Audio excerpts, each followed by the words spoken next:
कदा पुनः शङ्खरथाङ्ककल्पकध्वजारविन्दाङ्कुशवज्रलाञ्छनं त्रिविक्रमत्वच्चरणाम्बुजद्वयं मदीयमूर्धानमलङ्करिष्यति। कदा पुनः शङ्खरथाङ्ककल्पकध्वजारविन्दाङ्कुशवज्रलाञ्छनं त्रिविक्रमत्वच्चरणाम्बुजद्वयं मदीयमूर्धानमलङ्करिष्यति। नमो नमो यामुनाय यामुनाय नमो नमः। नमो नमो यामुनाय यामुनाय नमो नमः. நமஸ்தபாயே அஸ்மத் குரு பரம்பராயே நமः. 31வது பத்தியம் ஸ்தோத்திரத்தில் 30வது பத்தியம் மூலமாக கதானு சாட்சாத் கரவாணி சக்ஷுஷா மதியம் தனம் தவபாத பங்கஜம் கதானு சாட்சாத் கரவாணி சக்ஷுஷான்னு பிரார்த்திச்சுட்டார். என்னுடைய சொத்து குலதனமான உன் திருவடி தாமரையை எப்பொழுது நான் கண்களால் சாட்சாத்கரிப்பேன் அப்படின்னு சாதிச்சார். இப்போ அச்ச திவ்யம் ததாமிதே சக்ஷுஹு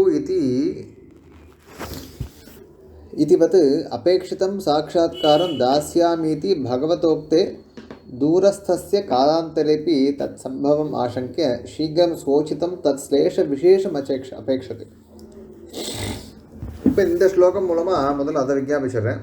பகவானுடைய திருவடி எப்பொழுது தனது முடியில் தனது தலையில் எப்பொழுது அந்த ஸ்பர்ஷம் ஏற்படும், பகவானுடைய திருவடி ஸ்பர்ஷம் எப்பொழுது ஏற்படும், அது எப்பொழுது அலங்காரமாக இருக்கும் அடியனுக்குன்னு பிரார்த்தனை. மதிய மூர்தானம் அலங்கரிஷதி, அடியனுடைய தலையை எப்போது அலங்கரிக்கும். துவச்சரணாம்புஜத்வயம், அதே திருவடி தாமரை.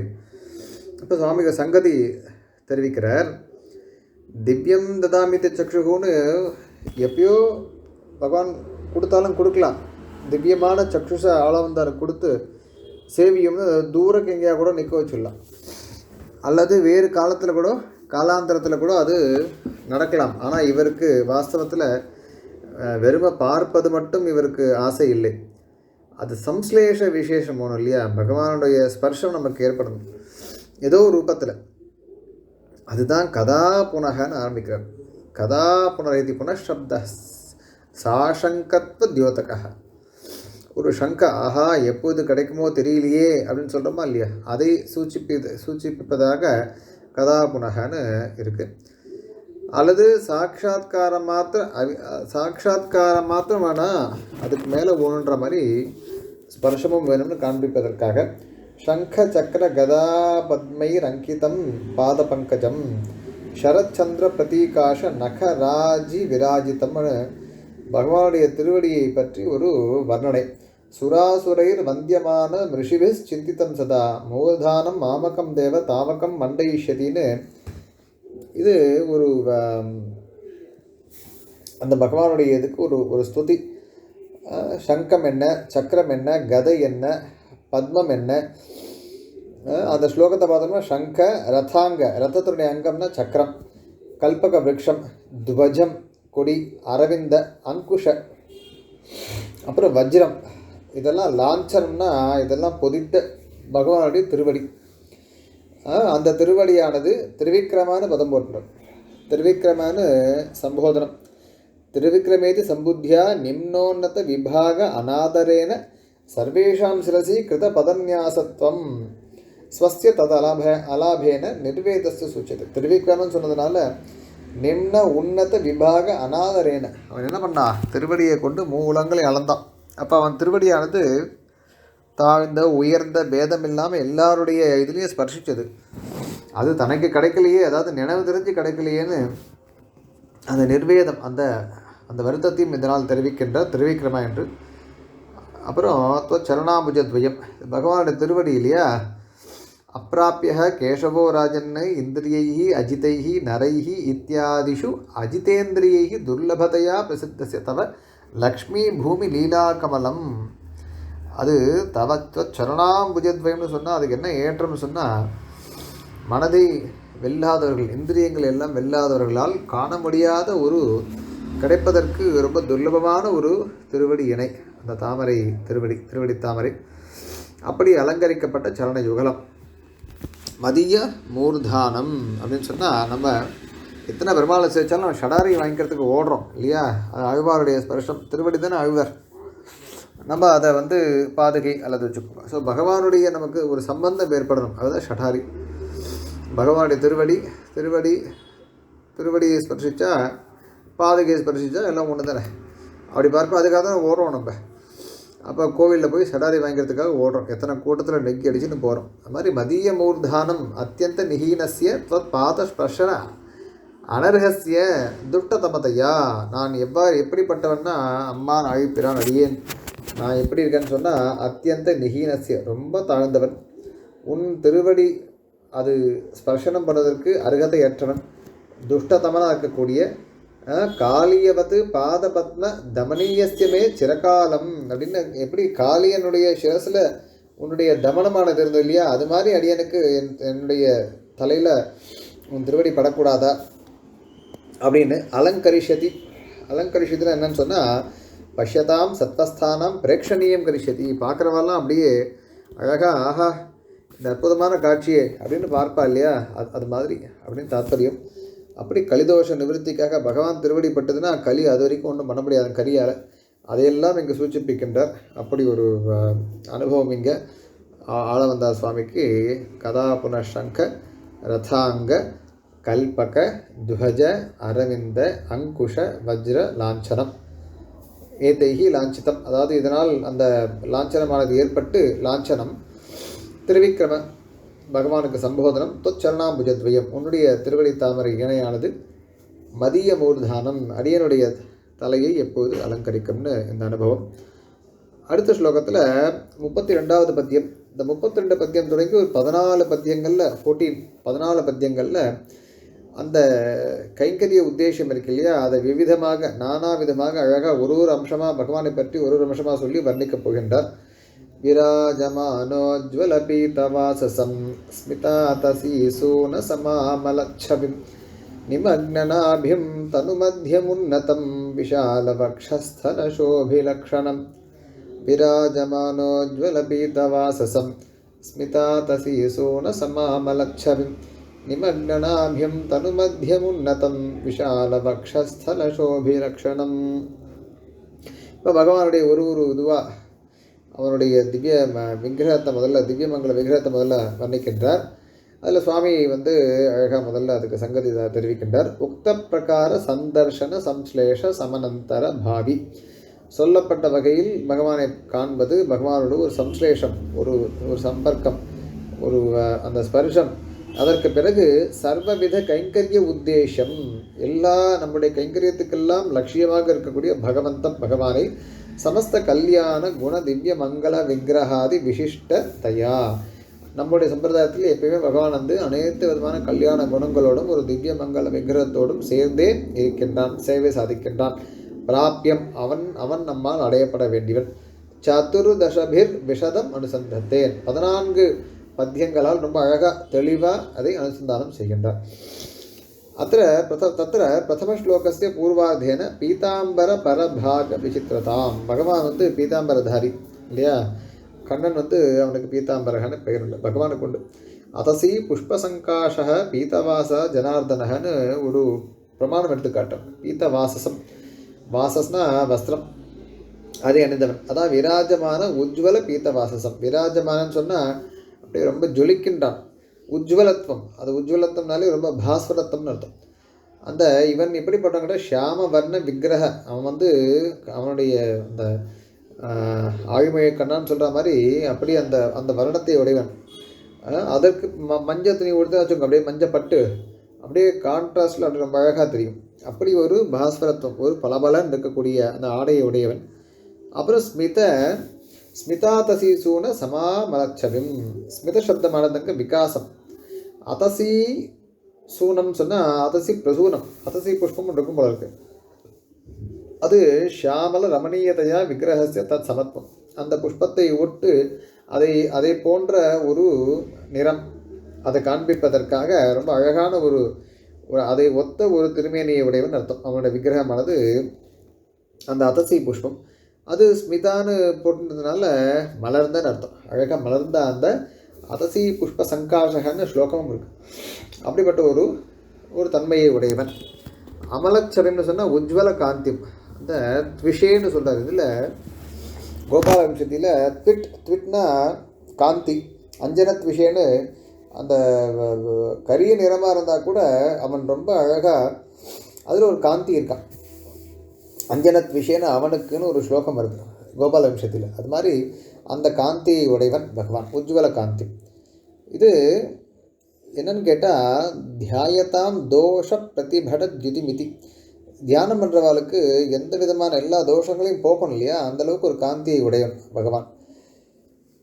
அதற்கு பிறகு அவயவேஷு பிரதமம் அஜனிஷ்ட ச கஸ்ய நாபே முதல்ல சொன்னாருன்னோ, அதில் பிராகுப்த பாரம்ய வெஞ்சகம் பிதாமக உற்பத்தி ஸ்தானம் நிர்தேசத்தி நிமக்ன நாபின். மூன்றாவது பாதம் பார்த்தோம்னா 2 பாதம் பார்த்துட்டோம். விராஜமான உஜ்வல பீத்தவாசசம், அது பகவானுடைய அந்த பீதாம்பர பட்டு, அதை பற்றிய ஒரு வர்ணனை. ஸ்மிதாதசீசூன சமாமலச்சபிம், இது பகவானுடைய அந்த திருமேனி வண்ணம். அது மூன்றாவது நிமக்ன நாபிம் தனுமத்தியம் உன்னதம். நிமக்ன நாபிம்னா அவனுடைய நாபி கமலம் உந்தி, அது பிதாமகருக்கு உற்பத்தி ஸ்தானமாக இருக்கின்றது. நிம்ன நாபின்னு அந்த உதரஸ்ய அசேஷ புவன கர்ப்பத்தேபி கிருஷத்வேன அத்புதத்வம் அபிப்பிரேத்தியாக தனு மத்தியம்னு. அது எப்படி இருக்கான்னு கேட்டால் தனு மத்தியம் உன்னதம். பகவானுடைய வயிறு கொஞ்சம் கிருஷமாக இருக்கான், மெலிந்து இருக்கான். அது ஒரு ஆச்சரியமாக இருக்குது. என்ன ஆச்சரியம்னா அசேஷ புவன கர்ப்பத்வேபி, மொத்த பிரபஞ்சத்தையும் முழுங்கி அதுக்கு கர்ப்பஸ்தானமாக இருக்கக்கூடிய வயிறு கொஞ்சம் கிருஷமாக இருக்கான். அது ஸ்ரீவத் சாங்கமேஸ்வருடைய ஒரு பத்தியம் இருக்குது. அது அடி எனக்கு பரிச்சயம் இல்லை, ஆனால் சுவாமி அதை அழகாக காண்பிக்கிறார். அண்டானாம் துவதுதரம் ஆமனந்தி சந்தக ஸ்தானம் தத் வரத கதம்னு கார்ஷியமசிய அப்படின்னு அவர் கேட்கிறார். எல்லா மொத்த அண்டங்களையும் உன்னுடைய வயிற்றில் இருக்கின்றது என்று வேதம்லாம் சொல்கிறது, ஞானிகள்லாம் சொல்கிறார். அது எப்படி இப்போ மெலிதாக காணப்படுகிறதுன்னு அவர் கேட்கிறார். உன்னதம்னு சொன்னால் அதிஹ்ரஸ்வாதி தோஷரகித சர்வ அதிகத்வ வெஞ்சக திவ்ய விக்கிரகம் இத்தியர்த்தக. உன்னதம் சொன்னால் சிறிதும் இல்லை எதுவும் இல்லை, எந்த தோஷமும் சொல்ல முடியாத அளவுக்கு ரொம்ப அப்படி எடுப்பாக காண்பிக்கக்கூடிய அளவுக்கு இருக்கக்கூடிய திவ்ய விக்கிரக விசேஷம் சொல்கிறார். விஷாலம் அடுத்து பார்க்கச்சே விஷால வக்ஷஸ்தல சோபி லட்சணம். மார்பானது அதி விஷால புஜாந்திர சோபமான பிரகிருதி தத்துவம். நிரூபக லக்ஷ்மி நிவாச ஸ்ரீவத்ச லக்ஷணம். ஸ்ரீவத்சம் இருக்கின்றது, திருமார்பில் லக்ஷ்மி இருக்க அகலகில் என்றையும் என்று இவர்கள்லாம் வசிப்பதற்கு இதில் சொல்லிச்சே கூறாளம் தனி உடம்பன்னு ஆழ்வார் சொல்கிற மாதிரி அதெல்லாம் பகவானுடைய திருமேனியில் இவெல்லாம் அந்த இடத்தெல்லாம் பிடிச்சுட்டு இருக்கா. அப்படிப்பட்ட ஒரு திருமேனி இருக்கக்கூடிய இது அப்படியே தொடர்ந்து போகிறது. இது கடைசியில் கொண்டு போய் கைங்கரியத்தில் போய் பரிவேசிக்க போகிறது. அது ஒவ்வொரு அபயமாக எடுத்துகிட்டு இதில் சாதிக்கின்றார். அத்த தித்தியாந்தானம் சர்வேஷாம் பவந்தம் இது வக்ஷியமானேன் அன்வயா. எல்லாமே இப்படிப்பட்ட உண்மை அப்படின்னு ஒரு ஸ்லோகத்தில் பவந்தமே வானு சரண் அப்படின்னு வரப்போகுது. இப்படிப்பட்ட உண்மை பின்தொடர்ந்து கைங்கரியம் செய்ய வேண்டும் அங்கே போகிறது. அதனால் இப்போ சத்திக்கு இதில் அன்வயம் கிடையாது, வெறும தித்தியாந்த பதத்தினால இப்படிப்பட்ட உன்னைன்னு சொல்லிடுறார்.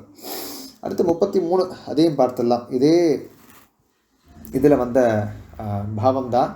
சகாசதம் ஜாக்கி ந கர்க்கஷை சுபைஹி சதுர்பிராஜானு விலம்பிபிர்புஜைஹி பிரியாவதம் சோத்பல கர்ணபூஷண ஸ்லதாலகாபந்த விமர்தசம்சிபிஹி சகாசதம் ஜாக்க ந கர்க்கஷை சுபைஹி சதுர்பிராஜானு விலம்பிபிர்புஜைஹி பிரியாவதம் சோத்பல கர்ணபூஷணஸ்லதாலகாபந்த விமர்தசம்சிபிஹி. கண்ணாடி. இது அடுத்து பகவானுடைய புஜமத்திய சோபா அனுசம்ஹிதா. அவனுடைய புஜம் அதுக்கு இடைப்பட்ட அந்த அழகை வர்ணிக்கின்றார். அத வீரஸ்ருங்கார சித்திரிதாம் புஜசோபாம் அனுசந்தித்து சகாசதமிதி. வீரத்துக்கும் சரி ஸ்ருங்காரத்துக்கும் சரி ஒரு எடுத்துக்காட்டாக இருக்கக்கூடிய அவனுடைய புஜம், அதனுடைய சோபை, அதை நமக்கு விவரிக்கின்றார் சகாசதம் அப்படின்னு சொல்லிட்டு. இது அவதார தசையில் பகவான் அவன் அந்த வில் அம்பு இதெல்லாம் ஏந்தி அந்த நான் ஏற்றி அவனுடைய அந்த தோள்கள்லாம் அப்படியே கடினமாக இருக்கான். அதான் அந்த கர்க்கஷைகின்னு சொன்னால் அந்த ஒரு காட்டின்யம் இருக்கும். அதில் அதெல்லாம் தொடுத்து தொடுத்து அந்த அம்பு எய்தி ராமன் அவதரித்த போது பல அவதாரங்களில் அந்த 4 திருக்கரங்களோடு அவன் என்ன பண்ணாங்கன்னா ஒளி விடுகிறான். தான் சகாசதம். ஜியா கிண கர்க்கஷைகி. ஜியான்றது அந்த நான், அதனுடைய அந்த அந்த இதனால் கர்க்கஷைகின்னா அந்த அம்பு விடும்போது இந்த வில்லை வைத்து கொண்டு அந்த அம்பை விட்டு விட்டு அந்த அம்பை இழுத்து விடணும். அதை அந்த எங்கள் வாத்தியார் அடிக்கடி சாதிப்பார். அந்த காலத்தில் எப்படி விட்டுருப்பா தெரில. ஏன்னா தோளில் மாட்டிட்டு அந்த இது ஏற்படணும், அந்த அடையாளம் ஏற்படணும். ஆனால் நம்ம பார்க்கும்போது நாடகங்களில் இல்லை இதெல்லாம் காட்டுச்சு உடம்பை விட்டு அகன்று தான் அம்பு விடுற மாதிரி காட்டுறா. ஆனால் அந்த மாதிரி இருந்தால் அந்த இதுவே ஏற்படுது, அடையாளம் ஏற்படாது. அதனால் எங்கள் வாத்தியார் அடிக்கடி சாதிப்பார், சுவாமி இது எப்படி இதை நம்ம அண்டர்ஸ்டாண்ட் பண்ணிக்கல, எங்கே உடம்புல வச்சுட்டு எப்படி இழுத்து விடச்சு எப்படி அந்த அந்த அடையாளம் ஏற்படும்னு நம்ம இன்னும் ஆராய்ச்சி பண்ணி பார்க்கணும். மாதிரி அப்படிப்பட்ட அடையாளத்தை உடைய எம்பெருமான் சுபைஹி ஔதாரி வீரிய சௌந்தர்யாதி ஷாலிபிகி. அது சுபம்னு சொன்ன அந்த இடத்துல அந்த பகவானுடைய ஔதாரியம், வீரியம் என்ன, சௌந்தரியம் என்ன, இதனால் இந்த இந்த அம்சங்கள் எல்லாம் உடைய அந்த திருத்தோள்கள். பரரூபேபி சதுர்புஜத்வம் பிரமாண சித்தமிதி பிரகாசித்துமாக சதுர்பிரிவி. பரரூபத்திலும் பகவானுக்கு 4 திருக்கரங்கள் உண்டுன்றதை காண்பிக்கிறதுக்காக அது விஸ்வ சம்ஹிதையெல்லாம் கொண்டு பகவான் வைகுண்டேது பரேலோகே ஸ்ரீ சகாயோ ஜனார்தன உபாபியாம் பூமி நீலாபியாம் சேவித பரமேஸ்வர மகாயோகி ஜெகத்தாத்தா திவ்ய சிம்மாசனோபரி திவ்ய சம்ஸ்தரணோபேதே சேஷாஹி பனமண்டித்தே. அதில் வரைச்சே அவனுக்கு அந்த 4 திருக்கரங்கள் இருக்கிறதுனா சதுர்புஜ ஷாமலாங்க ஸ்ரீ பூமியாம் சகநிலையான்னு 4 திருக்கரங்களோடு சேவை சாதிக்கின்றான் அப்படின்னு எல்லாம் சாதிக்கிறார். அதுமாதிரி பாஷ்யக்காரோடைய நித்திய கிரந்தத்துலேயும் வின்யஸ்ய வாமகம் பாகுமாசனே வாமபாஷ்வகே தட்சிணம் ஜானுகே நியஸ்தம் லம்பயன் ஜெகதாம் பதிரிதின்னு இது இந்த படத்தில் லிஃப்கோவனுடைய இதெல்லாம் பார்த்துக்கலாம்.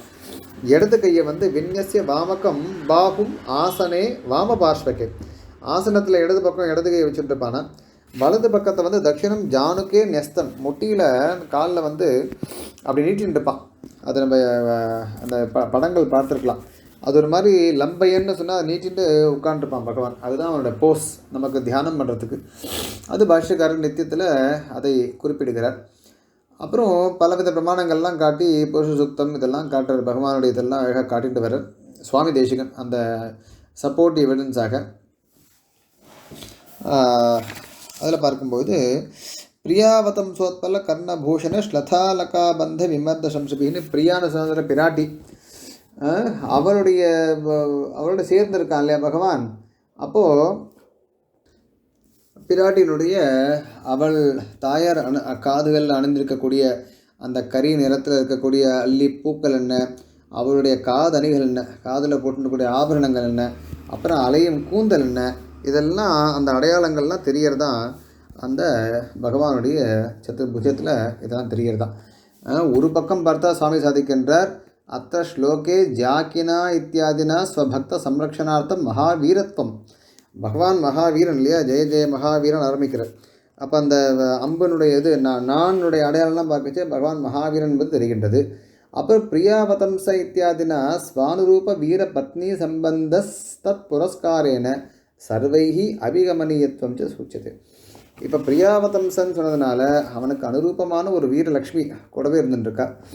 அவளை சேர்த்து கொண்டிருப்பதனால எல்லாரும் அவனை சென்று அடையலாம் என்பதும் தெரிகின்றது. ஸோ பரத்வமும் தெரிகின்றது, சௌலபியமும் தெரிகின்றது அப்படின்னு இந்த 33வது பத்தியம் மூலமாக நமக்கு யாமருடைய திருவுள்ளத்தை சுவாமி தேசிகன் தம்முடைய வியாக்கியானத்தால் நமக்கு காட்டுகின்றார். பகவானுடைய திருமேனி வர்ணனையானது இப்போது ஆரம்பிக்கின்றது. அடுத்து ஒவ்வொன்றா பண்ண போகிறது. அடுத்து வரக்கூடிய பத்தியங்களை அனுபவிக்கலாம். நமோ நமோ யாமுனாய யாமுனாய நமோ நமः. நமோ நமோ யாமுனாய யாமுனாய நமோ நமः. நம சபாயை அஸ்மத் குரு பரம்பராயை நமः. நமஸ்காரம்.